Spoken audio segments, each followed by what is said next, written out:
그 선거 결과가 이제 목요일 날 아침에 나왔으니까 오늘 그 영상을 찍는 날 기준으로 보면 일주일 됐습니다. 이제 선거가 끝나고 일주일이 됐는데 아직도 이제 선거 끝나고 잡무를 처리해야 될 게 많아서 뭐 쉬거나 그러지는 못했어요. 그렇지만 한 일주일이 지났기 때문에 한번 정리해 보는 게 저 개인적으로도 의미가 있고 또 그게 이제 뭐 당이라든지 아니면 비슷한 정치 꿈을 갖고 있는 분한테도 도움이 되지 않을까 해서 저 준비를 한번 해봤습니다. 먼저 아까 아주 아쉽게 졌다고 했죠. 네, 아주 아쉽게 얼마나 졌는가 노골적으로 이제 좀 말씀을 드리면 무려 거의 뭐 32%뭐 한겨레 표현으로는 더블 스코어라고 더블 스코어 조금 안 됩니다. 보시면 조금 안 되는데 어마어마한 차이로 졌어요.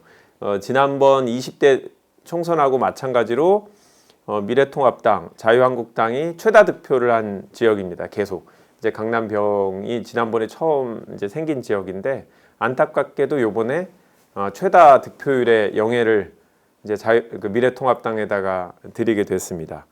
특히 이제 그 중에서 이제 강남병 지역은 대치동, 도곡동, 삼성동으로 이루어진 지역인데 도곡동 하면 제일 유명한 타워팰리스가 있죠.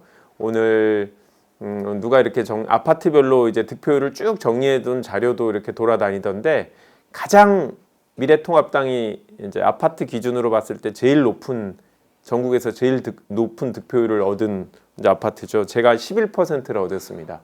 미래통합당 제가 그 타워팰리스 제가 공을 나름 많이 들였는데 제 지인들만 투표를 했나 봐요. 예.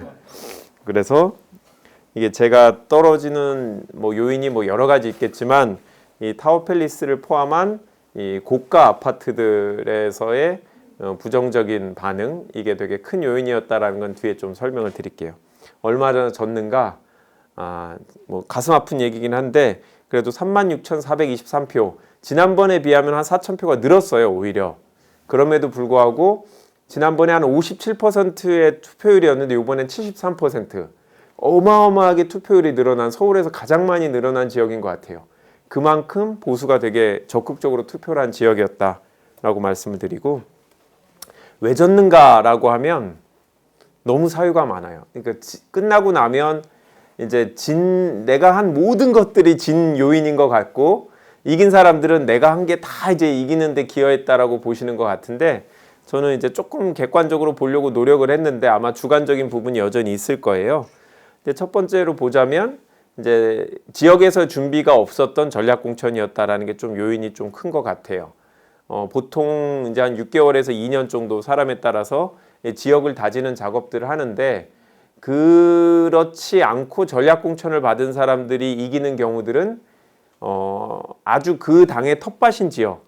강남 같은 경우에는 반대로 이제 보수당에서 보면 아주 텃밭이고 호남 지역 같은 경우에 민주당에서 만약에 전략 공천을 했으면 너무 쉽게 이겼을 텐데 이 영입 인사들도 그래도 승률이 좋았어요. 민주당 같은 경우에 영입 인사들은 근데 이제 영입 인사들 같은 경우에는 지역 선택에 있어서 조금 뭐 민주당이 유리한 지역 내지 뭐 비슷한 지역이었던 것들 포함 또 영입 인사라는 이유 자체로 되게 많이 언론의 관심을 이제 받게 되고 인지도가 올라가고 또 영입 인사 정도가 되면 사람들이 기본적으로 괜찮은 사람들이기 때문에 인지도가 오르면 호감도와 지지도도 오르는 경향들이 좀 많았는데 저처럼 전략 공천인데 영입 인사가 아닌 사람들이 조금 있어요.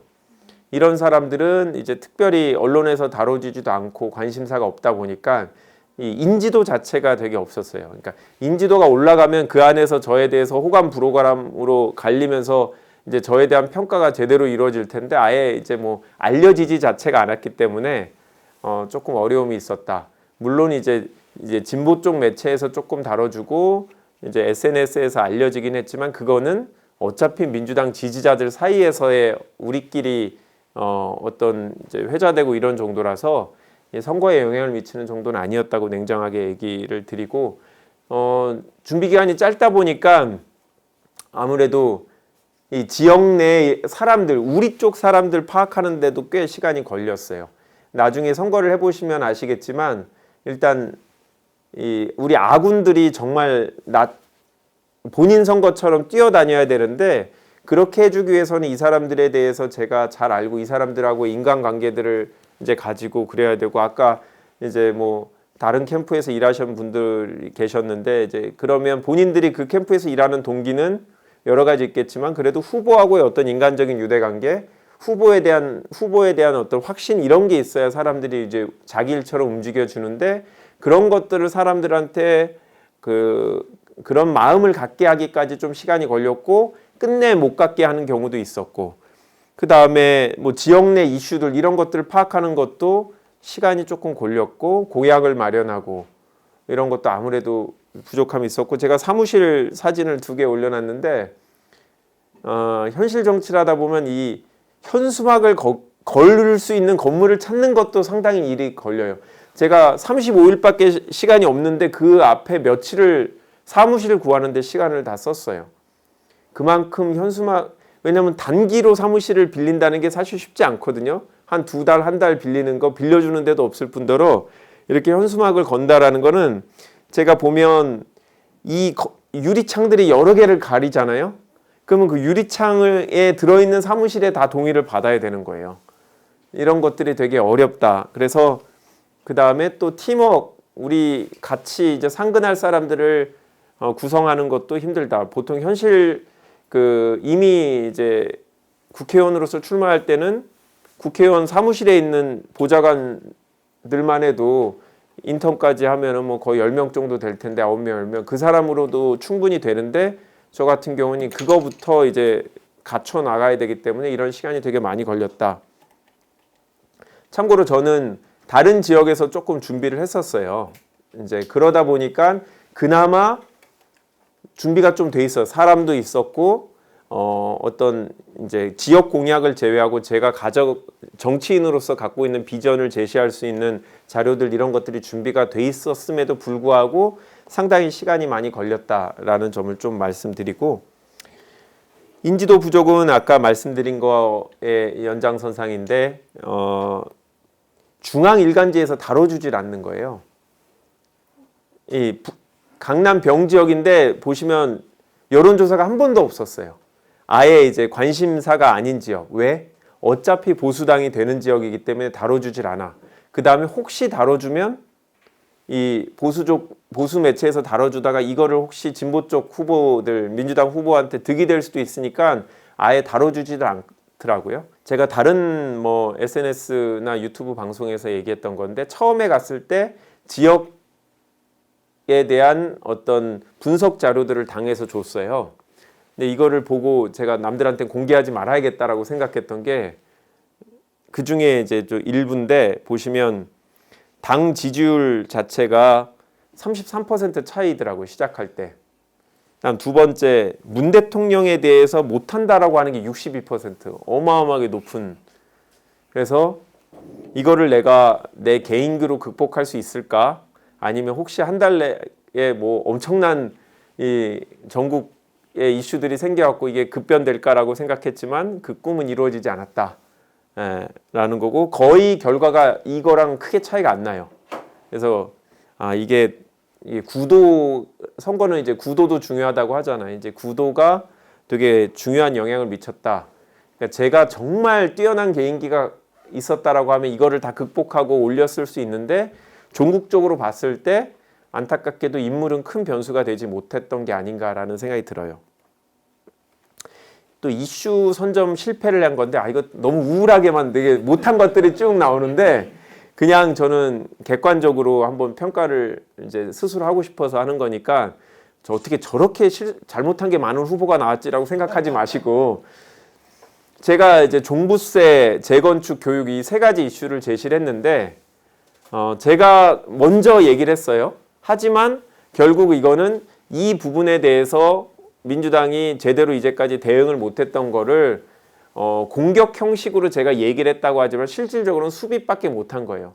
이거는 상대방이 불만을 갖고 있다는 걸 알고 그 불만을 해소하기 위한 방안을 제시를 했는데 그게 이제 사람들이 불만이 좀 누그러진 사람이 있을 수는 있지만 그거를 더 뛰어넘어서 저에 대해서 표를 줄 정도로 이 사람들한테 만족스러운 이제 공약을 제시하지는 못했다라는 거고요.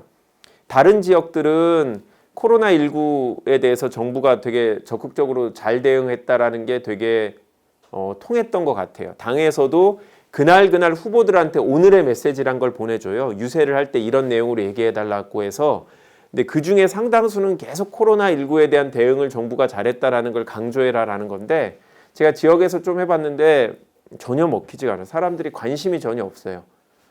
그래서 이 당에서는 그 지역의 좀 특수한 이슈들을 커버를 못 해주고, 그거는 후보들이 알아서 했어야 되는 건데, 그 부분을 상쇄할 만큼 완전히 새로운 화두를 이제 멋있게 제시해서 치고 나갔어야 되는데, 뭔가 이제 서울의 미래, 강남의 미래를 조금 좀 큰 그림에서 얘기를 하고 싶었어요. 우리는 지역 이슈가 아니라 우리 대한민국에서 가장 부유하고 지식인이 많은 이 강남에 사시는 유권자로서 우리는 좀 더 큰 그림의 미래를 고민해야 되지 않겠냐라고 얘기를 했다가, 사람들이 당장 세금을 내는데 그게 지금 와닿냐고 막 이런 얘기를 노골적으로 하셔갖고, 이게 좀 쉽지 않았다라는 말씀을 좀 드리고, 조직의 부재, 여기서부터는 좀 남에 대해서 제 잘못이 아니고 남한테 남의 핑계를 대는 것 같아서 좀 죄송한데, 당원이 너무 적었어요. 한 1,000명 정도. 뭐 다른 지역에서는 적어도 한 7,000명 뭐 이 정도 수준의 당원들이 있어요. 민주당 같은 경우에는. 그러니까 너무 적은 당원들이 있었던 거죠. 최소한 뭐 다른 후보들 보면 1인당 뭐 5명만 데리고 옵시다라고 얘기하는데, 1,000명이 5명 데려오면 한 6,000표? 이 정도밖에 안 되는 상황인 거죠. 그래서 이거는 아주 오랫동안 선배들이 이 지역에서 당원을 모집하려고 했는데 안 늘어나는 거예요. 이것도 제가 갖고 있는 과제인데, 여하튼 확산력을 보여주기 위해서는 기본적으로 이 시드머니, 뭐 종잣돈 수준의 어떤 당원들이나 지지세들이 있어야 되는데 이게 너무 약하더라라는 부분이 있고요. 두 번째는 이 다른 지역에서 이 지방 같은 경우 보면 향후회라든지 각종 직능 단체들이 되게 있고, 후보들 또는 후보가 아닌 지역위원회 자체에서 그걸 오랫동안 관리해 놓는데, 강남 지역은 그런 게 거의 없어요. 향후회도 제대로 돌아가지 않고, 무슨 직능 단체 이런 것들이 없어서 제가 당장 누구를 만나고 싶은데 영향력 있는 사람들이 별로 없는 거예요. 저는 사실 조금 더 현실적으로 당선될 수 있는 데를 찾고 싶었어요.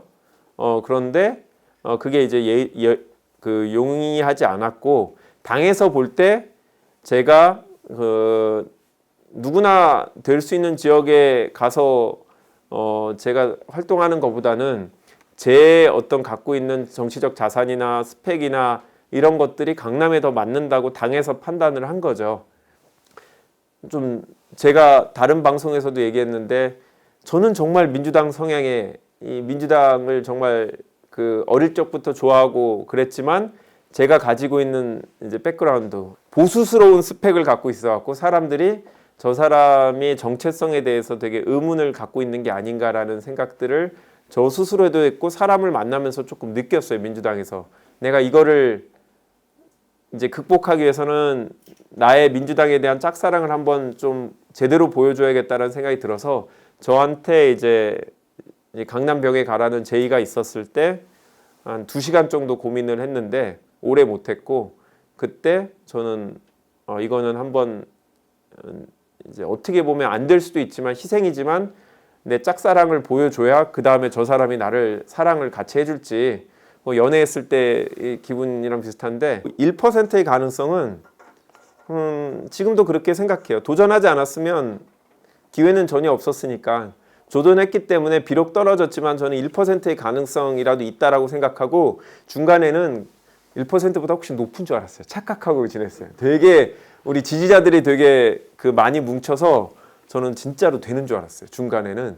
근데 될 수 있다라는 1%의 가능성으로 또 후보로서 활동하는 것 자체가 되게 즐겁고 뿌듯했어요. 저는 꼭 민주당만이 아니라 어떤 우리나라 정당의 대표로서, 우리나라 253개 지역구가 있는데 그 중에 하나로서 대표로 나온다라는 거는 되게 자랑스러운 일이었고 뿌듯했고, 처음부터 끝까지 되게 힘들고 지치거나 그랬을 때도 내가 버틸 수 있는 원동력은, 이건 나 김한규로서 이제 선거를 하는 게 아니라 민주당의 후보로서 선거를 한다.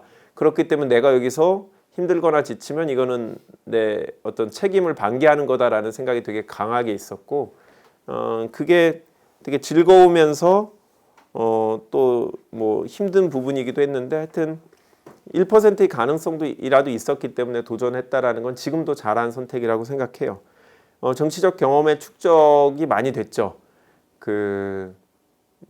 후보가 되기 전에는 이제 경험하지 못했던 일들이 되게 많이 놓여져 있더라고요. 좋은 것도 있고 나쁜 것도 있고, 그게 이제 뭐 시의원 출마하신 분도 있고, 뭐 다른 지자체 선거나 다른 이제 형식의 선거에 출마하신 분도 있을 텐데, 후보가 되는 거하고 후보가 되고 난 이유와 후보가 되기 위한 과정은 완전히 다르더라.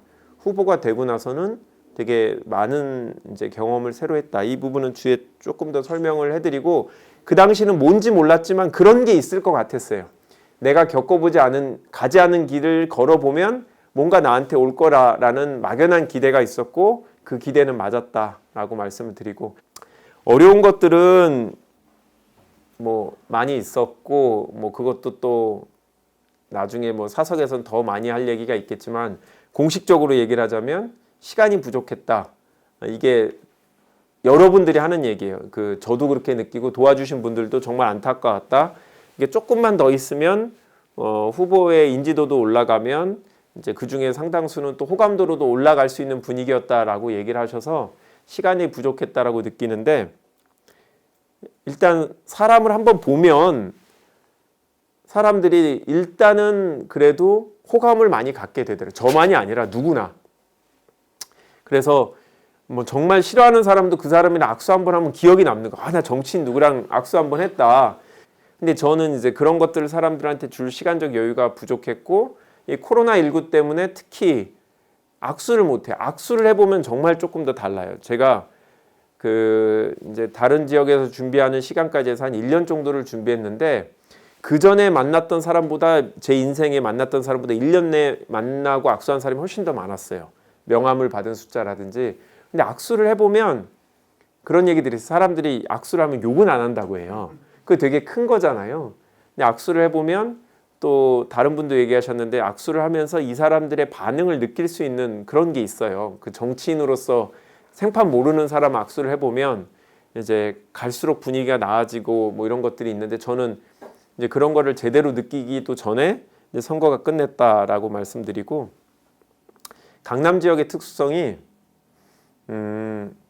자가용을 다 타고 출근을 하는 거예요. 특히 코로나19 때문에 대중교통을 많이 이제 이용을 안 하다 보니까, 다른 지역에서는 보통 전철역에 가서 서 있으면 아침에 엄청나게 많은 사람들이 와서 이제 볼 수가 있거든요. 근데 이 밑에 사진을 보시면, 첫 번째 사진을 보시면, 사람이 왜 이렇게 안 오지 하면서 저희 괴로워하고 있는 거였어요. 같이 여기 구의원님인데 같이 고민을 하면서 길거리에 있는 차를 보면서 다 차로 다녀 뭐 하는 얘기를 했던 상황이었던 것 같고, 두 번째는 보시면 전철역인데, 이 지역으로 출근하는 사람들은 계속 있고 전철을 타는 사람이 없어요. 강남에서는. 강남에 보면 제 지역군에 선능역, 삼성역 이런 게 있는데 어마어마하게 이용 인구가 많아요. 그런데 그거는 그 동네 기업으로 출근하는 사람들이지 여기서 타고 나가는 사람이 별로 없는 거예요. 그러다 보니까 제가 오른쪽 사진을 보면 사람들을 보고 출근하는 사람이 없나 계속 보는 화면들. 그러니까 이게 참 시간에 부족하고 여러 가지 상황들, 강남이라는 특수성은 더 많은 시간이 필요하다. 아니면 정말 공중전만 해야 되는 건데, 그래도 그것만 할 수 없기 때문에 특히 사람들을 좀 만나서 좋은 인상을 줄 수 있는 후보들이라면 조금 더 시간이 있었으면 좋았을 거다 라는 거고, 사람의 부족은 앞부분에도 잠깐 얘기를 해드렸는데, 이 캠프 구성을 하고 또 지역 조직을 만들고 이러는데, 제가 이제 이 지역에서 오래 활동을 안 했기 때문에 지역 사람들이 별로 없더라고요. 이제 다른 영입 인사한테 물어봤더니 바로 며칠 시작하자마자 한 3명 정도를 보내줬다라는 거예요. 그래서 되게 우수한 인재들이죠. 중앙당에서 파견해줬다라는 거는 각 이제 영역에서 잘하는 친구들을 이제 보내온 건데, 그러다 보니까 이제 대언론 관계나 홍보 이런 것들이 확연하게 눈에 확 띄게 좋아지더라고요. 그쪽 캠프는. 근데 저 같은 경우에는 이 경합 지역이나 아니면 뭐 우세 지역이 아니니까 당 입장에서 보면 효율적으로 생각하면 자원은 한정되니까 여기를 안 보내는 거예요. 당 입장이 이해가 되는 거죠. 중앙당에 있는 사람 입장에서 보면 화력을 어디다 집중해야 될 때가 있을 때 저는 아니었다는 거죠. 제가 오랜 정치를 했었으면 제 개인적인 인맥으로 사람들이 많이 왔을 수도 있는데 청년 정치인 뭐 저만이 아니라 저보다 더 이제 젊은 분들 중에는 아마 나중에 출마하시면 이런 어려움이 있을 거다. 내가 아무리 간절하고 하더라도 객관적으로 사람들은 제3자의 시각에서 보니까 나한테 어떤 화력을 집중해 주지 않을 수 있다. 계속 안 되는 얘기만 하니까 뭐 이렇게 되게 우울한데 그래도 더 할게요. 이거는 한번 겪어야 될 과정이니까. 본인들도 보면 나중에 선거를 하실 때 제가 단점이라고 얘기한 것들은 꼭 유의해서 미리미리 준비하실 필요는 있겠죠. 전투력의 부족이라는 거는 저는 상대방 후보하고 자꾸 좀 싸워보려고 했어요. 이슈를 갖고도 얘기를 하고. 근데 상대방이 안 싸워줘요. 왜냐면 싸워서 남는 게 없으니까. 가만히 조용히 선거가 끝나면 이기는 거니까. 아마 대구나 그렇고 강남도 그렇고 이제 보수당의 선거 전략은 조용히 끝내는 거. 언론에도 드러나지 않고 그냥 강남 갑의 이제 미래통합당 후보에 대해서 이제 이런저런 얘기가 있는데 상당수의 유권자들은 그 사람의 백그라운드를 모르고 투표했다고 해요. 그러고 나서 나중에 봤더니 북한에서 오신 분이냐라는 얘기를 했다고 하는데 그만큼 정당 투표로 가게 하려고 노력을 해갖고 제가 많이 싸우려고 했는데 되게 힘들었고 저는 그래서 TV 토론회도 되게 열심히 준비를 했어요. 근데 TV 토론회가 케이블 TV에서 하니까 보질 않아요, 사람들이. 그래서 정말 저는 이걸 어떻게든 많이 보게 하려고 유튜브로 만들고 여러 군데로 이제 홍보를 이제 했는데 TV 토론회는 제가 상당히 많이 준비를 했기 때문에 상대적으로 좋은 평가를 받았는데 저쪽에서 그거에 대해서 언급을 안 해요. 제가 되게 그 의도적으로 되게 홍보를 하고 오직하면 현수막을 뭐로 했냐면 TV 토론회 보셨습니까? 네, 강남의 품격을 지키겠습니다라고 얘기를 했어요. 그럼에도 불구하고 저쪽에서 얘기를 하나도 안 해요. 이 낙선했지만 얻은 것 뭐 사실은 되게 많은데 쉽게 말씀드리면 벽보를 붙여본 경험이라고 하거든요. 벽보를 붙이기까지의 정말 많은 일들이 있어요. 그 예비 후보가 보통 12월 중순에 이제 등록해서 당내 경선이 2월에서 3월 초까지 이루어지고 그다음 본 후보는 4월 2일부터 4월 14일까지 선거운동을 한 건데 예비 후보하고 경선 과정에서 겪는 경험하고 이 본선의 짧은 13일 동안 얻는 경험하고는 완전히 달라요. 유권자들이 대하는 게 예비 후보들은 너 아직 당에서 공천도 못 받았지 하면서 제대로 얘기도 잘 안 해주고 관심이 별로 없어요. 근데 당의 후보가 되면 사람들이 되게 저에 대해서 관심도 표현하고 저하고 뭔가 얘기도 하고 싶어하고 이제 그런 이제 관계에서부터 달라지고 실제로 뭐 벽보 준비하는 일, 뭐 현수막 준비하는 일, 그 다음에 뭐 선거 비용이라든지 이제 그 전에 겪어보지 못하는 수많은 일들을 경험을 해서 다음 선거 때는 훨씬 더 이제 용이 쉬워질 거다라는 생각이 좀 들고 고민을 했을 때 선배가 그런 얘기를 하더라고. 제가 신인이었기 때문에 요번에 준비를 안 하고 다음 선거에 나가면 그 신인 가산점 20%를 받을 수 있는데 그거를 포기하고 떨어질지도 모르는 이 지역으로 오는 거. 근데 그 선배가 나는 신인 가산점과 본 후보로서의 경험이라고 비교를 한다면 무조건 본 후보다. 다음에 신인 가산점이 없더라도 당신을 성장시킬 거다라고 얘기했고 저는 그게 맞는 것 같아요. 이 부분은 꼭 후보가 아니라 캠프에 있어도 이제 많이 아실 텐데 저도 다른 캠프에서 예전에 일을 해봤는데 캠프의 구성원으로는 또 일부만 보다 보니까 후보자로서 얻는 경험은 상당히 다르더라라고 얘기를 좀 드리고 얻은 것들은 아무래도 이제 캠프 구성원이라든지 아니면 가깝게 도와주시는 분들의 인간을 이제 사람을 얻은 것들이죠.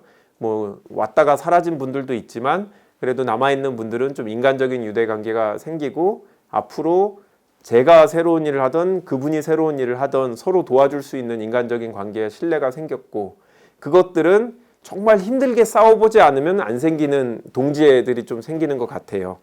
그런 거고, 멀리서 보고 있는 사람들이라는 건 오늘 그 유튜브를 보고 계시는 분이라든지 나름 되게 많은 지지자들이 이제 생겼다라는 건 개인적인 큰 자산이었어요.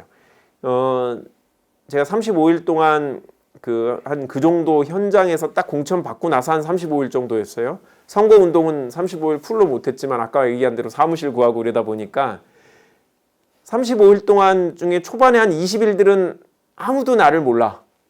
그러다가 이제 뭐 유튜브 활동을 하고 뭐 이제 다른 방송들에 나가면서 인지도가 올라간 게 한 선거 전 한 10일 정도부터 이렇게 급속도로 이제 올라가게 됐고, 운이 좋았던 것 같아요. 낙선자라고 해서 다 그렇게 인지도가 올라가는 건 아닌데, 낙선자 중에는 인지도가 상당히 많이 올라갔던 것 같아서 개인적으로는 큰 자산이고, 그거 자체는 뭐 돈으로 바꿀 수 없는 이제 경험과 어떤 뭐 지지, 그 다음에 뭐 애정, 사랑 이런 것들을 느낀 것 같아서 얻을 수 있는 것 같아서 이제 되게 행복했던 거고요.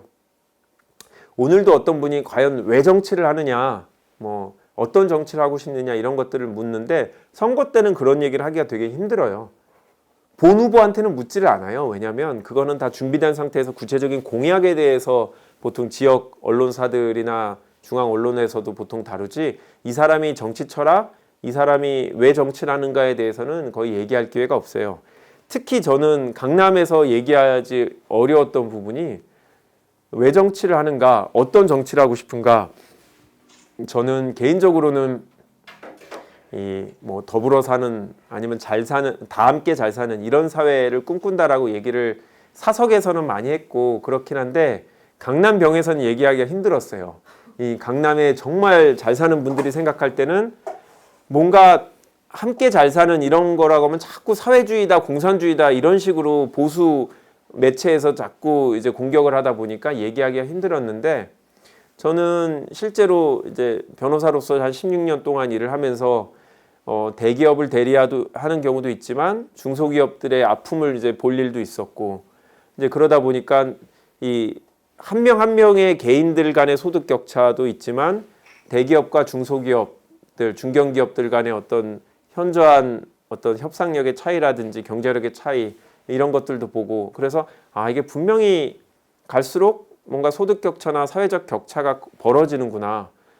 이 전문가는 아니지만 책들을 보면 4차 산업혁명으로 인해서 없어질 직업들, 그 다음에 더 벌어질 뭐 그 사람들 간의 어떤 소득 격차 이런 것들에 대해서 공부를 할수록 이거는 장기적으로 뭔가 사회적 불평등을 해소하지 않으면 우리 사회가 지속 가능한 성장은 어렵겠구나. 사회적 갈등이 더 어렵겠구나.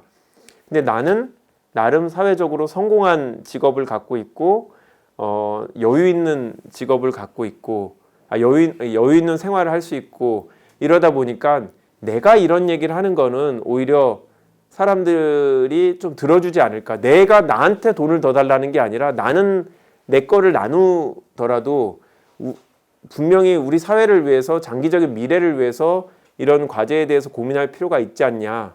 제가 보면 주변에 저 같은 사람이 꽤 많이 있어요. 그런데 그 사람들이 할 수 있는 거라는 거는 평소에 그냥 내가 기부금 좀 더 내고 좀 만족감을 느끼는 정도? 근데 그거는 지속 가능하지가 않잖아요. 그래서 뭔가 사회적으로 그런 고민을 끊임없이 해야 되는 거다. 예를 들자면 제가 중산층 얘기를 하나 했는데, 저는 허리를 튼튼히 해야 된다. 그 중에 하나로 얘기를 하는 건데, 중산층이라는 거는 뭐 좀 디테일하게 중위소득, 그러니까 소득 순서대로 쭉 나오면 50%를 기준으로 이제 50%, 150%, 그러니까 그 딱 범위에 있는 사람들을 중산층이라고 보통 얘기를 하는데, 객관적 소득 기준으로 중산층도 계속 줄어들고 있어요, 우리나라가. 그 다음에 본인이 중산층이라고 여기는지, 그건 착각일 수도 있죠. 중산층이 아님에도 불구하고 중산층이라고 하여튼 그런 사람들도 줄어들고 있어요. 그러니까 사람들이 점차 자기는 서민 또는 빈곤층이라고 느끼는 사람들의 숫자가 되게 늘어나는 거죠. 그거는 분명히 사회적 갈등의 커지는 요인이라고 생각하는데, 저는 이게 해결돼야지만 우리 강남병 주민들도 편하게 살 수 있다고 생각해요. 이 사람들의 불만이 어떤 이제 부자들 최상위층에 대해서 적개심으로 나타나면 안 되는 거잖아요.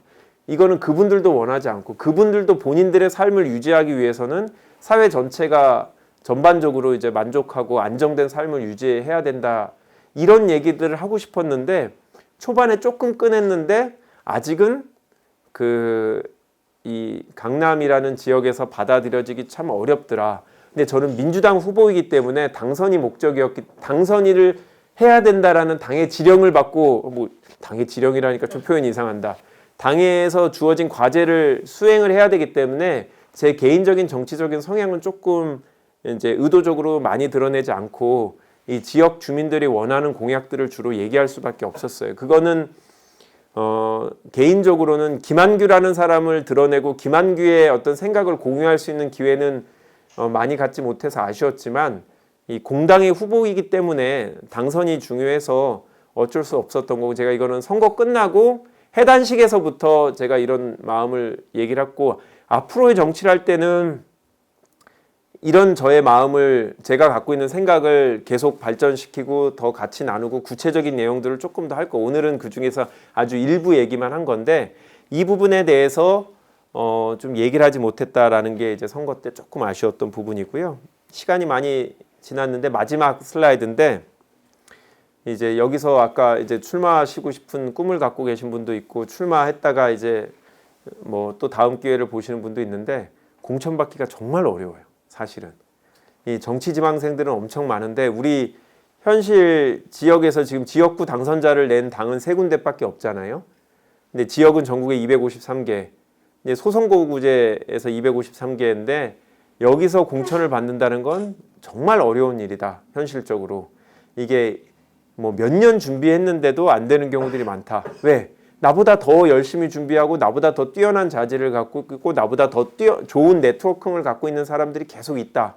그렇기 때문에 이 정치를 할 때는 현실적으로 지역을 선택할 때 그다음에 자기 자신을 객관적으로 보고 내가 어떤 이제 포지션의 그 선출직 공무원으로 가야 될지 생각을 할 때 좀 객관적으로 좀 볼 필요가 있다.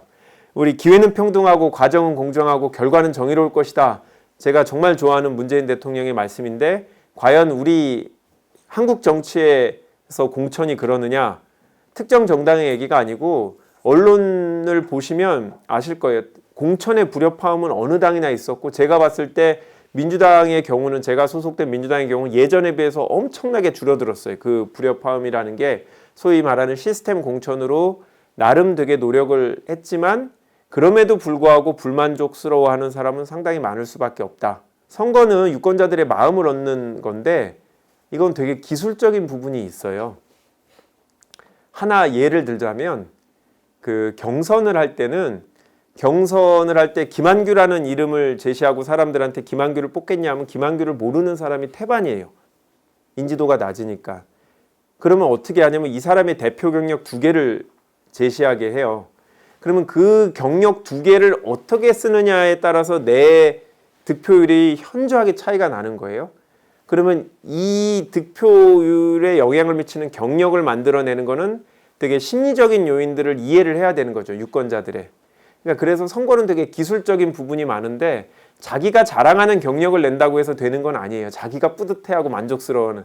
그래서 선거는 상당히 기술적인 부분이 있어서 경험이 많은 사람들이 반드시 필요한데 아무래도 청년 정치인들은 주변에 그런 사람들이 없다 보니까 되게 뭐 의욕만 갖고 준비하다 보면 현실 정치의 벽을 넘기가 어려운 경우들이 있다.